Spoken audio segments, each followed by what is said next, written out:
Hello, welcome back to my channel. Welcome if you're new to my channel as well. What I'm going to video today is my March reading wrap. Hopefully you'll stick along and enjoy me telling you about some of the books, see what the ratings are that I've given these books, and hopefully give you some inspiration to do, to read, to listen to some of these books as well. In March altogether I read 10 books. There was some audio books, but mainly they were physical books. I read on my Kindle. I don't usually read an actual book that I hold, mainly because I read when I go to bed and I can just prop up my Kindle nice and neat on my spare pillow, read, and it helps me fall asleep. So usually I'm a Kindle reader. When I take the dog for a walk, I do tend to listen to an audio book as well. In the month of March I read 10 books and I did have 2 DNFs, so there was 2 books that I didn't finish. I'll go through those first of all. The books that I didn't finish were actually both audio books. I don't know if it's an audio book thing or if it's a me problem. I just find when I listen to books on audio, I struggle a bit more to get into them. I really have to concentrate.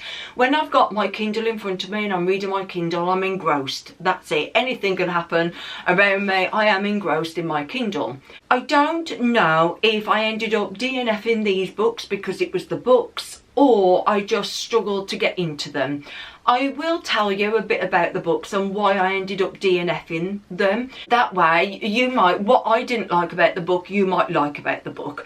I think it's good to still discuss these. I'm not saying that they're bad books. It might just be, as I say, because I listened to it on audio, I struggled a little bit to get into it. The first book I DNF'd on audio was Miss Beaton's Murder Agency by Josie Lloyd. I got 22% of the way through the book. I got on to chapter 12, so I feel like I gave it a decent shot at the book. I found it difficult to gel with. It has got a 4.4 rating on Amazon. That's quite a high rating really. You've got a lady called Miss Alice Beaton. It says that she's on the wrong side of 50, never meant to end up single and childless. She is a distant relative of a famous author, Miss Beaton, who was a classic for writing how to run a household and all these recipes and everything. Alice thought that by the time she was at her age, she would have her own household and she'd have all the things that her relative had. In reality, it says that she lives in a dingy basement flat rather than in a fancy block in Kensington. She does have a dog who's very entertaining. The dog was actually called Agatha from Agatha Christie, which I thought was so sweet. Well, what Alice does, Alice runs a household management company.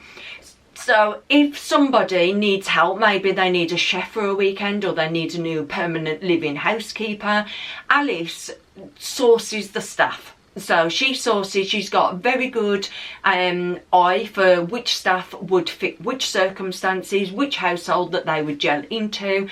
Quite a high profile listing that she's got of staff. So when somebody does need a member of staff, they contact Alice. Alice is kind of the go-between to sort out that member of staff. She has an interview with somebody called Enya. Enya, on her resume, seems absolutely perfect and speaks fluent French. Spookily enough, as Enya's there for the interview, she gets a phone call from one of her clients who desperately needs a housekeeper. French lady, well, Enya speaks French. It just works out perfect. Enya goes and she looks after this household. It's all working out quite well so far. And then Alice receives a phone call, Enya's dead. So she has to go and kind of sort that out. It turns out the police get involved. Alice doesn't feel that they're doing a very good job, so she takes it upon herself to help solve this crime. I think reading the synopsis, reading the blurb on the back of the book, I thought that's perfect for me. I would absolutely love this book. What I found as I was going through this book though, there was quite a few recipes in the book, and when you're listening to it on audio, it's really off-putting. I did read some of the reviews for this book, and some people said that they really liked that part of the book. Some people said because they got it in a physical book or they were reading it on their Kindle, they could skip forward those pages. Well, when you're listening to it on an audio book, it was saying 300 grams of flour, 300 grams of sugar, put the oven on this, do this, use this cake tin. It read through the recipe in its entirety. That wouldn't be so bad if it was now and again. As I said at the beginning, I got to 22%. I'm sure I listened to about 5 recipes in full, and I just wasn't interested. I thought, I can't get through the end of this book if this is the number of recipes it's going to continuously throw in there. Maybe if I did have it in paper version or on my Kindle, I could skip through those. I would have got more into the story. But I found that when they were actually going through the recipes, my brain just drifted off, and I found it quite hard to keep getting back into the audiobook when it got back into the plot of it. Alice also had a brother, and sometimes, you know, with the family relationships, Alice seemed quite, in her job, seemed quite forceful and knew her stuff and was very on the ball. When it come to her brother, I got the feeling that she let her brother walk all over her a little bit, and I just felt like saying, Alice, speak up, you're not happy with this, speak up, speak to your brother. And I think with those two things combined, I was like, no, it's really not the book for me. The next book I ended up DNFing it's called It's Not Her by Mary Kubica. I'm sure it's pronounced Kubica. And I've heard this seems to be doing the rounds. So this isn't a cosy mystery. This is more what I'd call a thriller, like a mystery thriller. It seems to be doing the rounds at the minute, quite popular. This has got a 4.2 Amazon rating. And again, I think maybe it was just me. I didn't particularly gel with the narrator on this audiobook. So maybe if I read it myself, I'd enjoy it a little bit more. You've got two families. So you've got Courtney and her family. You've also got her brother, his wife and his family. They go to like a lake resort. They have 2 cabins each, and it tells you this right at the very beginning. It tells you on the back of the book, so it's not a spoiler.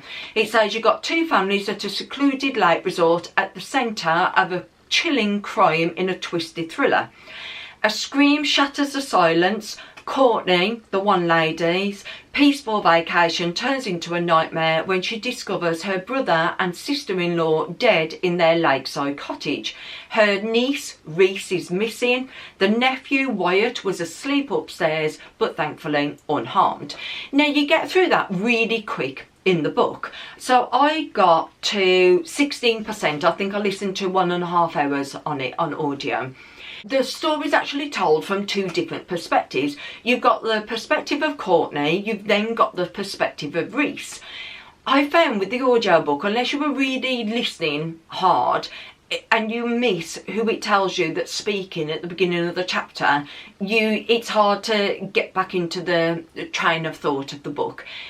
Also, I found it quite repetitive. When it went from Reese to Courtney to Reese, a lot of the time, because you saw it from Courtney's point of view, but then you saw it from Reese's point of view, it repeated a lot of what was actually happening. And to me, it just didn't get into the book quick enough. I quickly lost interest, but again, that could be because I weren't gelling with the narrator either. And after a bit, I just thought, I'm really struggling with this book. I would say it's a soft DNF. I'd probably enjoy it more if I read it, because then I can see who the person's name is. I don't know how I'd get on with the repetitiveness of it, but it did start, when you read the back of the book and when it starts, you think this could be a really good mystery. What on earth has happened? I just struggled a little bit, so I thought, well, rather than waste any more time on it, there's plenty of books out there. Let's get into a different book and something I enjoy a bit more. Going into the books that I did read, I read 10 books altogether, and usually I read a lot of cosy mysteries. that's what this channel is about. That's what helps me relax at night. I like that feel-good factor. Even though they tend to be murder mysteries that I read, they're like light-hearted murder mysteries. They don't go into too much depth. It's not scary. It's more to do with relationships and some of the humour that you get in it as well. I enjoy that part of the murder mystery. It turns out in March, out of my 10 books, there was actually only one cosy mystery, which I was really surprised about. So I'll do the cosy mystery first. I've then got 2 murder mysteries. I struggled with these 2. I couldn't quite put them in the cosy mystery category. I think there's a bit more depth to them than the cosy mystery, but I wouldn't put them into the murder thriller category either. They're kind of in between. So I've got 2 of those books. Then I ended up with 4 murder mystery thriller suspense books. Quite surprised myself with that. I did have 2 cozy witch books, because as you know, I also like the cozy witchy books as well. Enjoyed those. We'll get to those.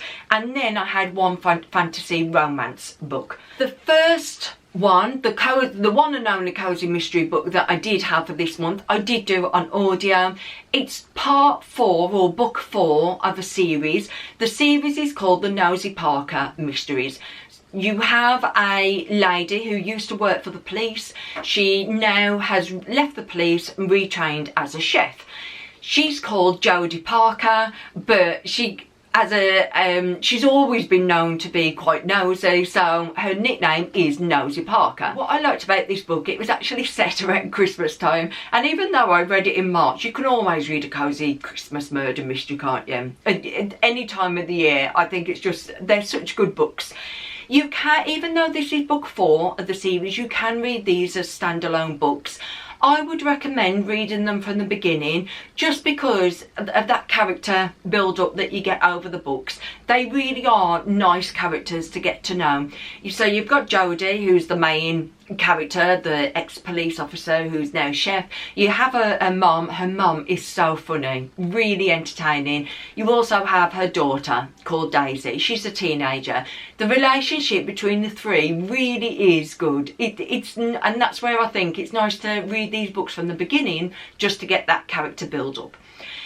With this book, she is called out to do a catering gig at this big mansion. So it's not a mansion, I think they call it an abbey.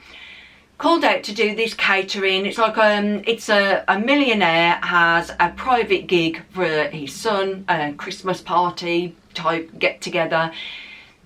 She is called in to do the catering for that party. The party goes well. Everything goes nice and smooth. They go to travel back home. So to cater this, she takes her mum, she takes Daisy. She's got a little dog as well, who's a Pomeranian dog. The way she describes the dog, it's so funny. And so she takes the dog as well, and also her best friend Debbie. So she's got her own little crew that she takes with her to help her do this catering job. They're getting ready to go home, and a snowstorm descends on this abbey, so they can't travel because it's on the moors. They don't really have good local roads. They end up getting snowed in, so they have to spend the night at this abbey. Along the way, there's a few other characters that end up joining this mystery, or end up joining and stopping over at this abbey. For one reason or another, as you read through the book, they're either stranded or something like that. Someone comes and knocks on the door, they offer them a bed for the night because there's nowhere else they can go. They are stranded. So you do have quite a mix of characters that end up being at this abbey.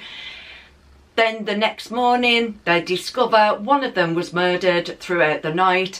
The local police are struggling to get in, so as much as they're struggling to get out because of the snowstorm, the local police are also struggling to get in. Jodie, aka Nosy Parker, can't help but get involved, and it takes it on herself to solve this murder mystery that's going on. They're such good books, such light-hearted books, definitely worth a read or worth a listen to. I usually rate these books 3.5, 4 stars on average. This one I rated 4 stars just because I like the setting. I like the snowstorm. I like the fact it was set at Christmas time. You kind of got a locked room mystery. You got all this going on in this abbey that has secrets of its own, then all these other secrets coming in about the people. Some of the people that ended up stranded, were they stranded on purpose? Did they mean to come to the abbey? Was it just an accident? You're having to find that out or Jodie finds this out as she's going through the books. Really good. It kept my interest going a lot. So I rated this one a 4 books. Definitely has laugh out loud moments because the comedy in it really is good. I would recommend reading that book if you get a chance. Going into the next category of books, the 2 that aren't quite a cosy mystery, but they're too soft to kind of be what I'd class as a thriller. The first book I've got is The Protest by Rob Rinder. Rob Rinder, if you're not familiar, he's kind of like our version, the British version of Judge Judy. I'm sure he was a criminal barrister in the past. He then went into TV doing something, like I say, very similar to what Judge Judy does, and now has started writing some books as well. This book has around 400 pages. I ended up giving it a 3.5 star rating. Not because I didn't enjoy the book. The previous 2 books that I read by Rob Rinder, the first one was called The Trial, the second one was called The Suspect. I'm sure I gave those about a 4 star. This one I gave a 3.5 star, mainly down to it's the cases that are being worked on through the book. The first 2 books I found the cases very interesting. This one, the case that they were working on didn't grab me quite as much, and I think that's why I gave it 3.5 stars. The main character is called Adam Green. He's a newly qualified barrister, so Rob Rinder knows this field very well. If you like to know about the court system and how it works, but not to the point where it goes in so much detail that you lose track. Sometimes you can have court dramas and thrillers that go into so much detail. I think it can kind of distract from the book a little bit.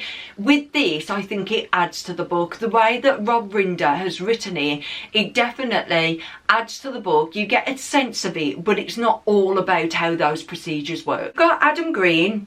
There's 2 cases that he ends up working on throughout this book. The first case is on the back of the book. It tells you that you've got a world famous artist and he has come to show his works at this gathering. You've got some protesters.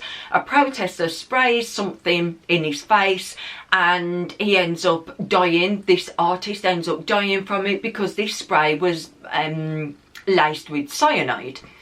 And Adam Green's been given the impossible task of defending the protester. And it's on camera, there's all these people videoing it happening. How on earth can he make it look as though this protester is innocent after all these cameras actually viewed it? That side of it was very interesting, how he approached the case. That particular case, when it was talking about the protests, and it didn't grab me.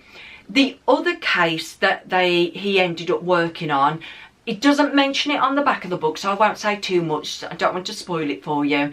I really enjoyed the other case. I found that really interesting. What I like about Rob Rinder's books is as you read them, it's usually when you read like cosy mysteries and that, you always know that they're going to get the bad guy at the end and everything's going to end well. That tends to be how the cosy mysteries work. With the Rob Rinder books, you never quite know how the ruling in court is going to go, and that's why I like them so much. You just don't know how the book's going to play out until you read the end. I would recommend reading this book. I think you will enjoy it. Me personally, like I say, the second story really captivated me. That's why I gave it 3.5 stars. In the other books, I must have enjoyed both cases that they were working on, whereas with this one, I enjoyed the one more than the other. And unfortunately, the protest case was the main case they were working on. The one I enjoyed was more the secondary case. So I would have liked, if it was the other way around, perfect for me. The next book that I've got, I can't even read the title without smiling. You can tell by my face how much I enjoyed this book. It's called Missing in Soho by Holly Stark. It's just under 400 pages. I gave it a 4 star. I listened to this one on audio. The first book I read only in February. I will be doing catching up what I thought of the books I read in February and also in January. So you'll be up to date with what I read this year. So the first book I read in February was Murder in the Dressing Room. I read that on my Kindle, loved it. I think I gave that one a 4.5 stars. This one, Missing in Soho, it might 4 or 4.5. I am quite a harsh rater. It has to absolutely blow my socks off to get a 5 star. It's so rare I even give a 5 star. I think a lot of that is because over the years I've just read that many books. There's not that many now that I can read that absolutely just blow me away, that think, oh, I've never read anything like that, that's a whole new premise, that's all different. I just don't get as many of those moments anymore. I think that's why I struggle with my 5. If it's an average book, I'll give it 2.5, 3 stars. It's still very good. If somebody said to me, would I read that? 2.5, 3 stars, yes, I would read it. 4 stars to me is, yeah, it impressed me. I did enjoy it. With this one then, it was 4 stars. I listened to it on audio, and what was so good about listening to it on audio is the person who wrote the book actually narrated the book as well. The voice, the tone that they've got as they read the book, the passion in the book as well, I just loved it. So it's actually written, as I said at the beginning, by Holly Stark. In this book we're following a drag queen called Missy Divine. It says here, Missy Divine is bold, beautiful and back in action. They're referred to Jo when they're out of drag, Missy Divine when they dress up in drag. I would highly recommend reading the first book, Murder in the Dressing Room, to get to know the characters, and then coming into this book as well. She's an owner of a bar called Ladies Bar, and this bar does lots of drag acts. It's like an entertainment bar. The characters in this, it makes me laugh so much. And what I like is Jo's quite mild as a character, but when they're Missy Divine, all of a sudden they get feisty and sassy, and they'll take anything on, and it's almost as though puts a wig on, that's it, they change character. It's hilarious. You've got to read them. With this one, it starts off, Missy Divine is working in her bar, so she's in Ladies Bar. A private detective comes in, says to Misty, you're in danger, you must find Jeremy. That's all they get out of them. That's where the mystery starts. It's a good mystery. There's so many characters. There's a character that you meet in the first book called Auntie Susan. In this book, you learn more about Auntie Susan. Oh my goodness, I warmed to it so much as a character. All of the characters are just fabulous. There's one called Kimberly as well. It's just really good. If you want a good fun time, a book that will make you smile, literally chuckle. I was out walking the dog listening to it on audio. I must have looked right strange with my headphones on, just chuckling to myself as I'm going along. It's so good. 100% worth listening to. The next 4 books I'm going to go through are in the category more of what I'd refer to as a serious mystery, a thriller, a suspense. The first book is called In the Blink of an Eye, Jo Callahan. Never in a million years would I have picked this book up to read, mainly because it's got a character in it who's AI, artificial intelligence. as soon as I would read something like that, it's not my cup of tea at all. Not into that kind of thing. However, I was watching one of my favourite YouTubers. I think she's called What Michaela Reads, and there's another one called The Pastel Bookshelf. They're really good channels if you want to follow some channels as well. They both recommended this book and highly rated it, and they kind of said the same. With the AI, they wouldn't have ordinarily picked it up, but they picked it up and they're so glad they did. And I thought to myself, well, give it a go, see what I think about it. I was amazed at how much I liked it. What I'm surprised about as well is apparently the books get better. I'm sure there's 4 books in the series. 4th book is out in May, so there's 3 released currently. The 4th one should be released next month, and like I said, apparently they get better over time. What this book is, we've got a policewoman, I think she's a DCI, so quite high up. She's recently lost her husband. She's got sure he's a teenage son, late teenager at college. She is currently undergoing grief. She wants to go back to work, and when she goes back, she kind of wants to prove, look, I am still capable. I know I've got things going on at home, but I'm good at my job. She goes back into work, and there's this pilot scheme that's going on where they want to try and introduce artificial intelligence to work alongside police. They are trying to kind of prove, are these artificial intelligence just as good as what a human is? Can they perform the job of a police person just as good as a human could? So what they do is they pair Cat up with this AI called Locke. So the whole series is like Cat and Locke, it's the 2 of them. And what the whole book kind of does is you've got, as I said, you've got Cat, who's old school, goes off of gut instincts. It's a bit like Cat versus Locke versus this AI who can process data in a heartbeat. It can do analytical studies. It can search social media. It can, you know, when police have to look at cameras to see like if there's a license plate and spotting where it is, that they can search it so much quicker than what a human can. So they're trying to kind of say, would AI be more efficient? And what I was really surprised with is, even though it's AI, the dynamics between the two and how you see it from one point of view, how you kind of see how the AI can help but also can hinder because they don't have that human emotion. I imagine to be a police officer there has to be a lot of humanity that you can bring to the job as well, especially with the sights that you see, dealing with different people as well. How can an AI robot bring that to the table? It is a murder mystery. They originally start by, they kind of give Kat the easy cases. She's got some cold cases that she has to look at. They quickly turn into current cases, and trying to find the murderers with the two dynamics between Kat and the AI. I can't rate it enough, honestly. Give it a go. The writing style as well is so easy to follow. So that Joe Callahan, I 100% will be reading more of these books in the series if Joe Callahan has wrote any other books. The way that they write the books are just so nice to read.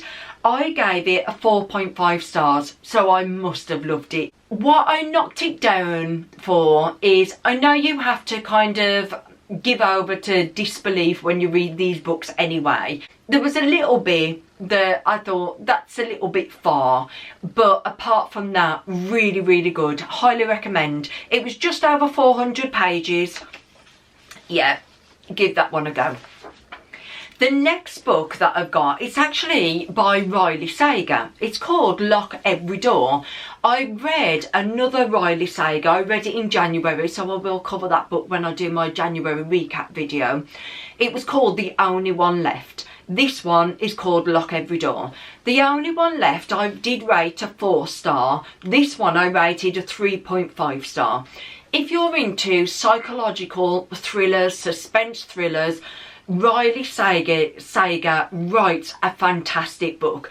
In both of these books, the atmosphere that they create, the tension that they create as you're reading it, you can't help but you have to turn the next page. You have to know. I did find them quite hard to put down. Going back to that suspending your disbelief kind of attitude, I found Lock Every Door, the first half of the book, fantastic. As it started to be revealed, I didn't like the route it went down. That was all. I think if it went down a different route, it could have quite easily been 4.5 stars, maybe 5 stars. The atmosphere that they set was brilliant. But yeah, I think it was the route that it went down in the end. So what this book is about, you've got this fancy Manhattan high profile building called the Bartholomew. You also had, so the main character is called Jules Larson. At the moment, she's going through a bit of a hard time. She's suffering with heartbreak. She's absolutely skint. And what they do with the Bartholomew is so it has like famous people in there or rich people in there. So it's quite a unique place to get into. But what they do is when the apartments are sitting empty for a period of time, they have an apartment sitter come in.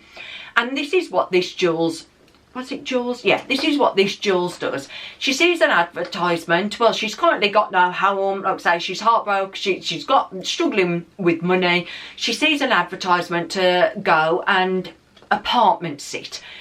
She goes, this apartment's absolutely fantastic. The building is just elite. She ends up getting the job and she thinks, what could possibly go wrong? She really feels like she's landed on her feet. There are some strange rules though. The rules to be an apartment sitter are you can't have any visitors, so no visitors, no nights spent elsewhere, no disturbing the rich and famous residents.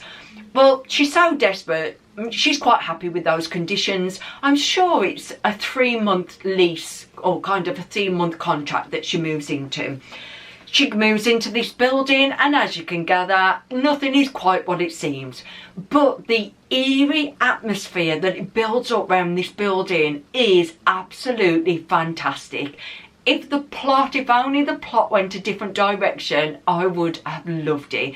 But just for how they built up the story, how you're engaged in it, how you have to turn the pages, it's really worthwhile. As Jules gets comfortable in the apartment, she makes friends with another girl there called Ingrid, I'm sure her name is. She's also an apartment sitter. And then Ingrid goes missing and that's when all the doubts, all the mystery starts to kind of get into her mind and start to unfold. For 3.5 stars, it's still worth the read, absolutely worth the read. You might like the direction that it ends up going. It just personally wasn't for me.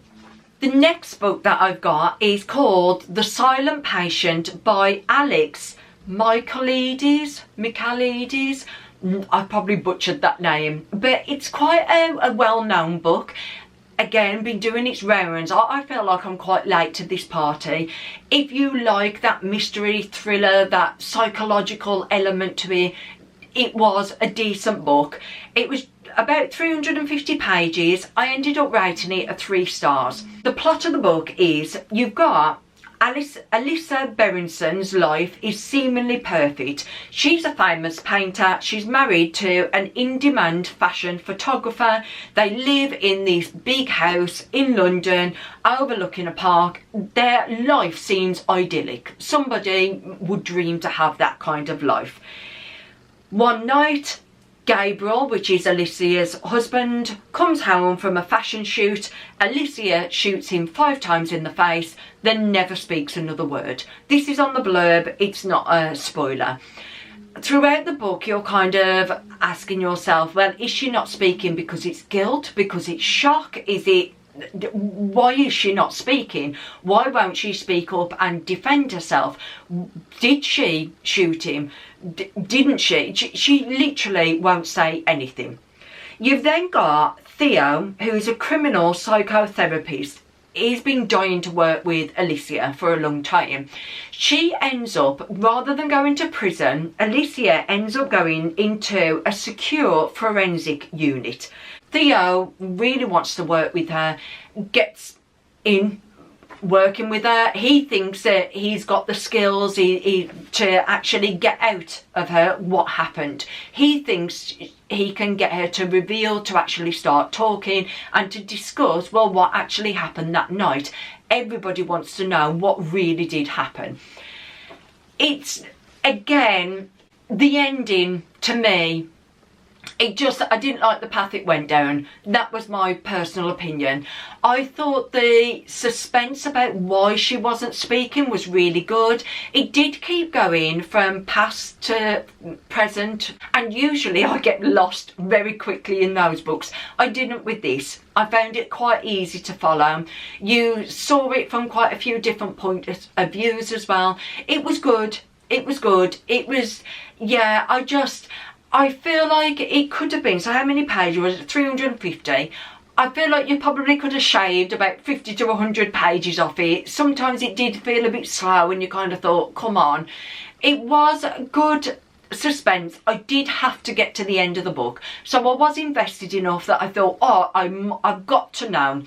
But then when I got to the end of the book, I was a bit like, oh. But like I said, that was just my opinion. It's still 3 stars. To somebody else, I would 100% say read it, give it a go, see what you think. The last book that I've got, I have rated 3.5 stars. It's called The Profiler by Helen Fields. This is a suspense, it is a thriller, it did keep me turning the pages. The reason why I've given it 3.5 stars and not any higher is some of the scenes throughout the book were quite graphic, quite disturbing to read.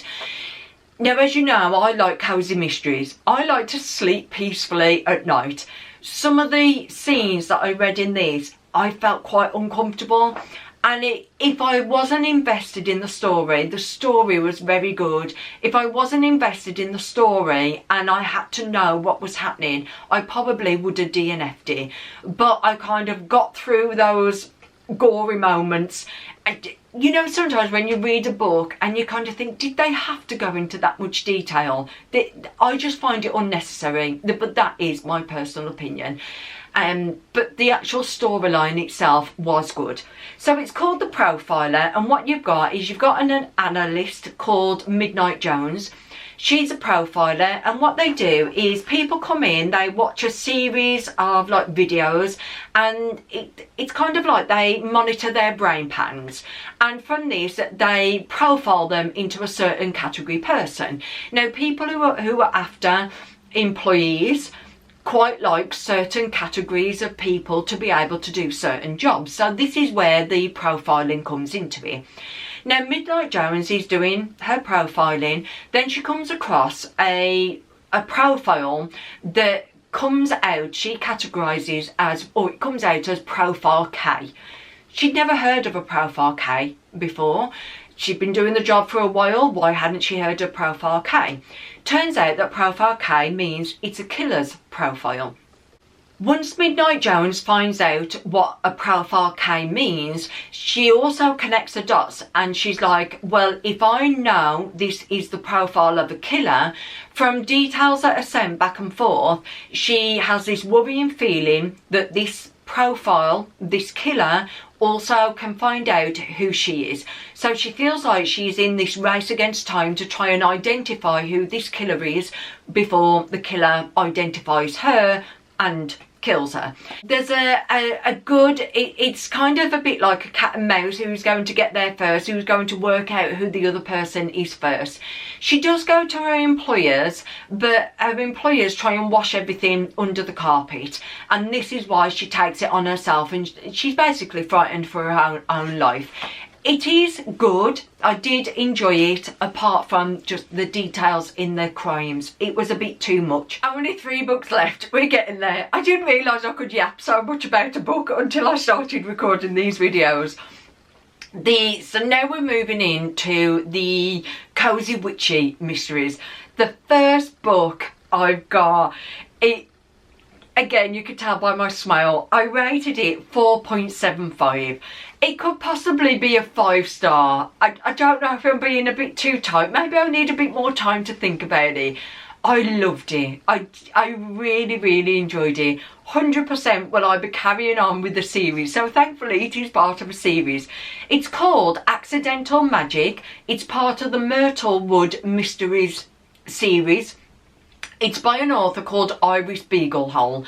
Never heard of them before, never heard of this series. Don't know how it come on my radar, but I am so glad it did. Loved it.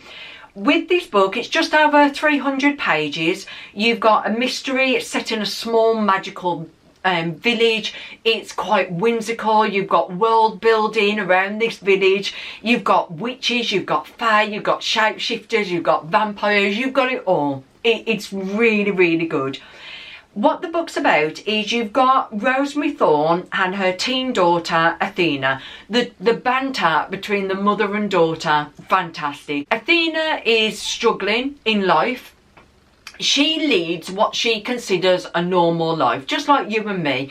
Not she comes from a world, or part of the world, as she believes that people are normal, that there isn't such things as witches, as vampires. That's all what you get out of books. That's not real life. She had a granny called Granny Thorne. Granny Thorne gets murdered, and she ends up going back to Granny Thorne's house, and then things start to unfold.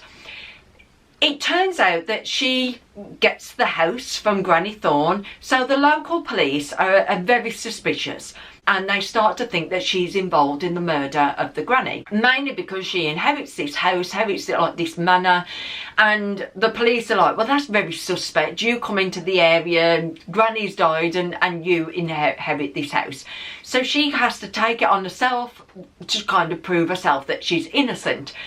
What's so good about this story is because she comes from a world where it's like very straight-laced, very normal. She goes into this magical part of the world, and things are happening that she has no clue. She keeps thinking to herself, well, that can't be right. To me and you, as soon as you read it, you're like, they're a vampire, they're a werewolf. You just know by the mannerisms and the little clues that it gives in the book exactly what they are. Whereas because Rosemary doesn't believe that they even exist, she's very much like, what's happening here? What? It takes her a while for the penny to drop. It's so funny along the way. It turns out her gran was actually a witch. Now, you get a lot of this from the back of the book. It's not any spoilers or anything like that. And it turns out her granny was a witch, and she hasn't seen her granny for years. As you read the book, you find out why that relationship kind of deteriorated, why she hadn't seen her granny for years, why she doesn't know about this little magical world that's in existence. You find out all that as you read the book. It's such a good ride to go along. I just loved it. 100% I'm going to be reading book 2. The next book I got for free on Kindle. It came up as you can download it for free, and I thought, why not? Let's give it a go. It's called Enter the Witch, a cozy paranormal mystery. It's part of the Witches of Whisper Grove Book 1. It's by Andris Bear. It looks as though, I think there's 5 books in the series altogether, and they're all really short. This book, the first one, was only 150-ish pages. The other books are just under 200 pages, so quite short books if you just want a nice short story to go through. I did enjoy it. I haven't got on here what I rated it. I think I rated it a 3.5 stars. I did enjoy it. As I got into the characters, there was some cute characters. So what we've got is Evangeline Winther has just landed her dream job as a librarian in Whisper Cove. The fact that she's also discovered she's the lost heir to centuries-old coven witches is not so dreamy. What I really liked about this Evangelina is just everything in her life just seemed to be going wrong all the time. She was like a walking disaster, but it was so humorous how it was done. And then she finds out she's a witch, she discovers she's a witch, but her journey to how she discovers she is a witch is so good. I would recommend it. Like I say, I gave it, I think it was about 3.5 stars. What did I knock it down? I remember why I knocked it down. She hears voices, and quite often it's almost, I got the impression it was a bit like a parallel world was kind of opening up, and she was talking to the voice, sending her mind a bit crazy, talking to these voices. When it was doing that, at those points in the book, I felt like I got a little bit lost. I just thought, am I losing the plot, or is the plot losing the plot? I couldn't quite work it out.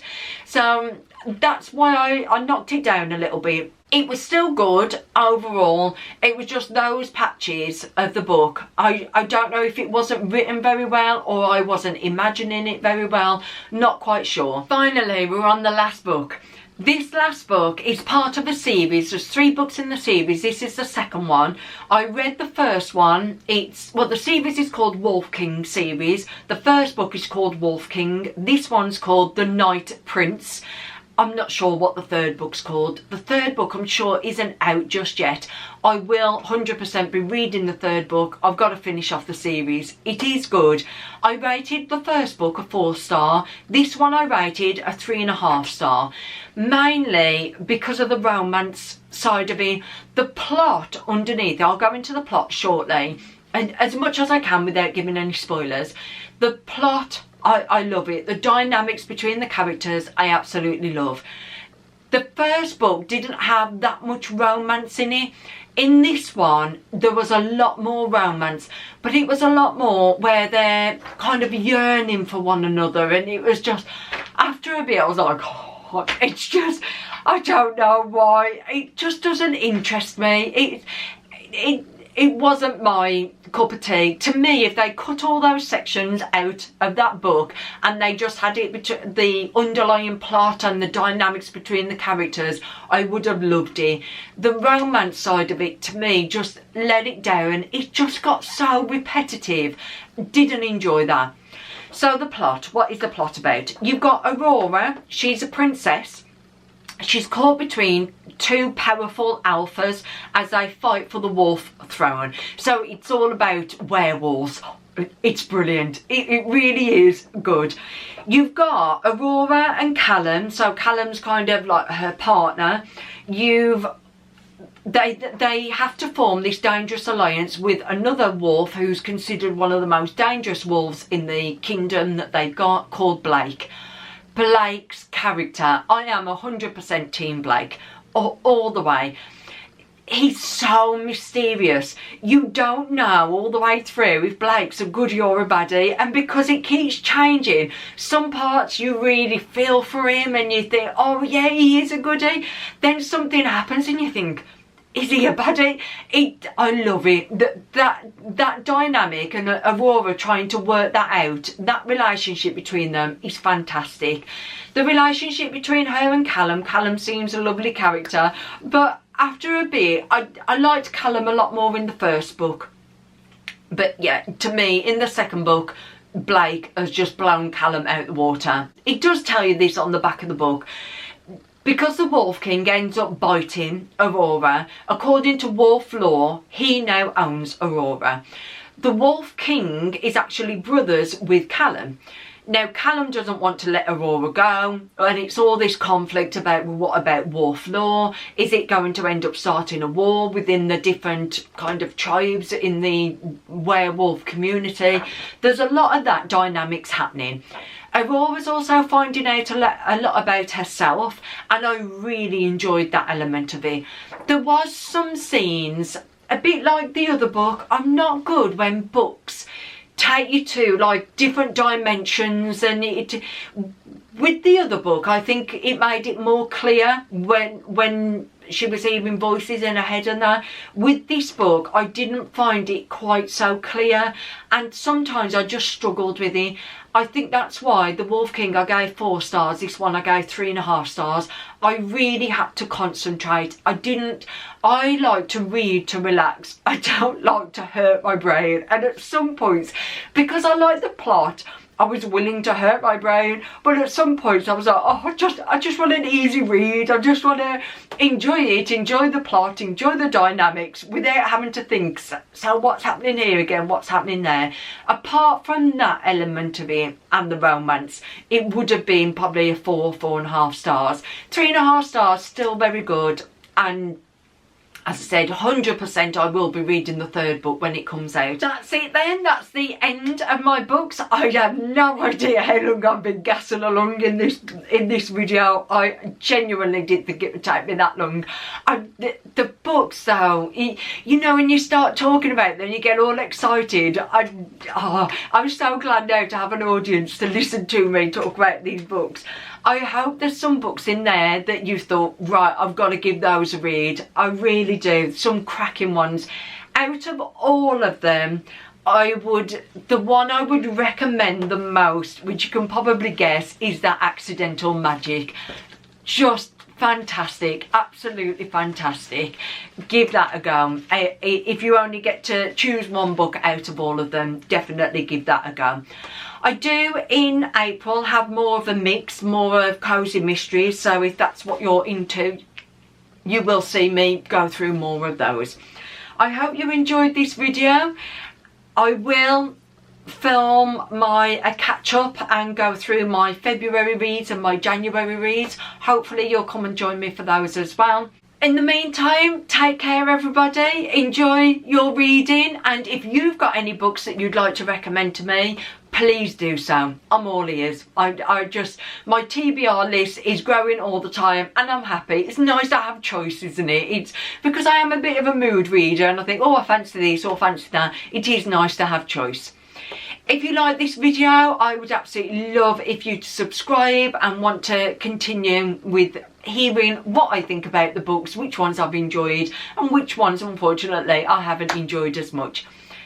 Take care, everyone. Hopefully, see you soon.